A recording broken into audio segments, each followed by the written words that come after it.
Sergio Perez impressively held off teammate Max Verstappen, charged from 15th on the grid to seal a Red Bull 1-2 at the Saudi Arabian Grand Prix. A technical failure in qualifying had left Verstappen with only faint hopes of victory, but he looked in with a strong chance and the safety car helped him move up to second and within 16 seconds of his teammate before the race reached its halfway stage. However, Perez, who's only claimed 3 wins in his previous 2 seasons, the Dutchman's teammate produced a hugely composed display to hold his advantage as Red Bull claimed a 1-2 for the second time in as many races this season. Again, the safety car wanted to take the victory from us, but we did the right thing and it was nice to get it done, Perez said. We've been really close here and close in Bahrain. It's very small margins at the moment. I feel we both pushed more than we needed because in the end it was just 1/10 between us. The result wouldn't change in the end. It's massive for the team. Fernando Alonso claimed the 100th podium of his F1 career as a dramatic chain of events saw the Aston Martin driver reinstated to position. He finished the race in more than 3 hours after its completion. Alonso went up on the podium having finished in third ahead of George Russell on the track, but was then demoted to fourth after being handed a 10-second time penalty for incorrectly serving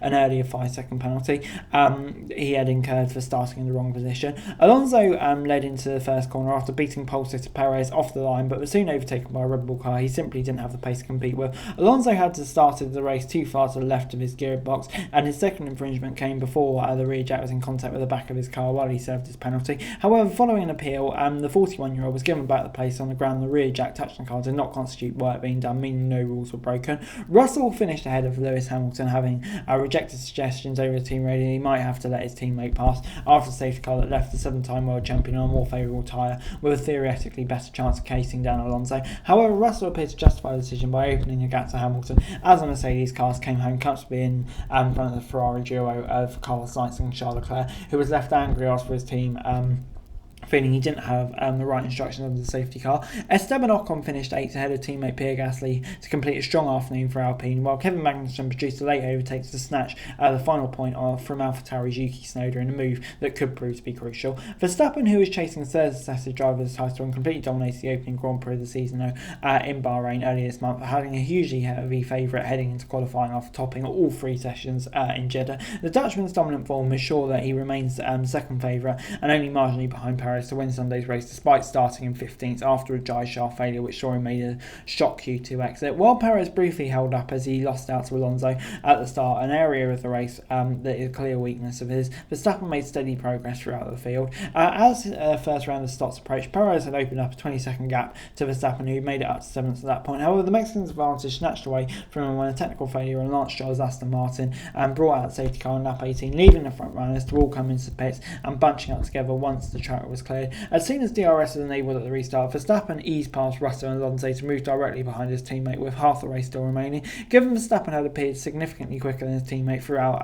the weekend, most expected him to cruise to the lead, but Perez, who has now claimed 4 of his 5 F1 victories at street circuits, was able to maintain his 5-second advantage. Verstappen complained over the team radio in the closing stages that something was wrong with his car, but he had enough pace to claim the extra point for a fastest lap, keeping him above Perez in the standings. After the issues yesterday, second is of course great, but it's not what I'm here for. After the practice sessions, things were looking good. The race results should have, and of course could have been different, he said.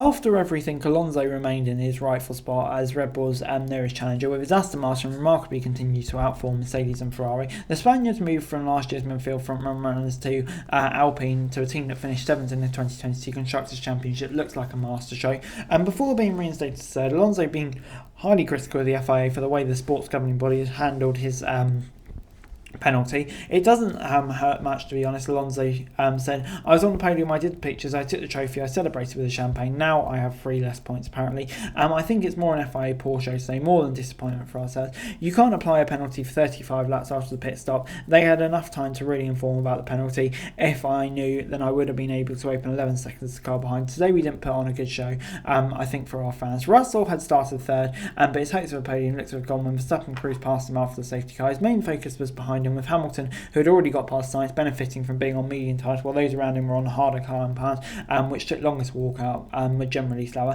Hamilton quickly closed into the DRS range and was probably when Russell received a message over team radio warning his teammate was going to be passed, to which he responded saying Alonso still has a 5-second penalty to serve. The Mercedes duo should focus on saving their tyres to stay in touch with Aston Martin. Russell was wrong because Alonso had served his penalty during the opening round of the pit stops, but his words turned out to be something of a premeditation, with a second penalty penalty saga still to come. The Brit was ultimately penalised his first podium of the season, but will take encouragement from having outperformed his 7-time world champion teammate. It was another disheartening day for Ferrari, where the promise of being nearer to Red Bull that they had been in Bahrain was being made into look nonsensical as they fall behind Mercedes. Leclerc showed impressive pace on soft tyres in his opening stint, but a failure to drive the maximum allowed speed when the safety cars are deployed saw him lose advantage over Sainz and Hamilton. Further back in the field, McLaren's day was one to forget, with both Oscar Piastri and Lando Norris being forced to pit after sustaining damage on the opening lap. Piastri, who impressed in taking ninth in qualifying, ultimately finished 15th, 2 places ahead of Norris. There were only 2 retirements, with Lance Stroll out of the race, followed by Williams' Alex Albon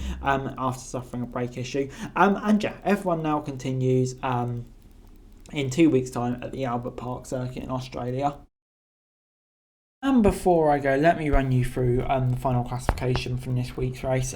Perez winning, of course, hugely impressive drive from him. I feared the worst from him at the safety car. I thought Verstappen would do it, but he had him under control. So yeah, super drive from him. Verstappen, dominant driver all weekend, really, just unfortunate in qualifying, but still a good recovery and what was an incredibly fast Red Bull. Alonso in third, another podium from him, all the drama, but another podium from him at 41 years old. It's just an incredible story. Props to him. Russell, good weekend for him, outperforming his teammate. Hamilton in fifth, I think good recovery after a bit of a disappointing qualifying session.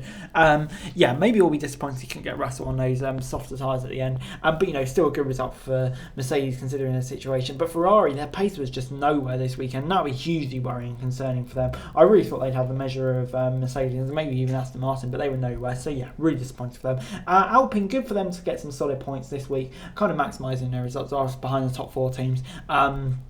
After a disappointing Bahrain. So that's good news for them. Magnussen getting a point in 10th, like I said, could be crucial. Good point for the Haas team. Tsunoda will be gutted today because he's driven really well in the first 2 races, and to come 11th both time. Like I said, I think it will be hugely frustrating for him. Hulkenberg in 12th. I don't know, it kind of seems like he has a measure of Magnussen in qualifying, but in the race it seems to be a different story. So maybe just getting used to racecraft again for Hulkenberg, having been not driven full time for 3 years, maybe something like that. Zhou in 13th.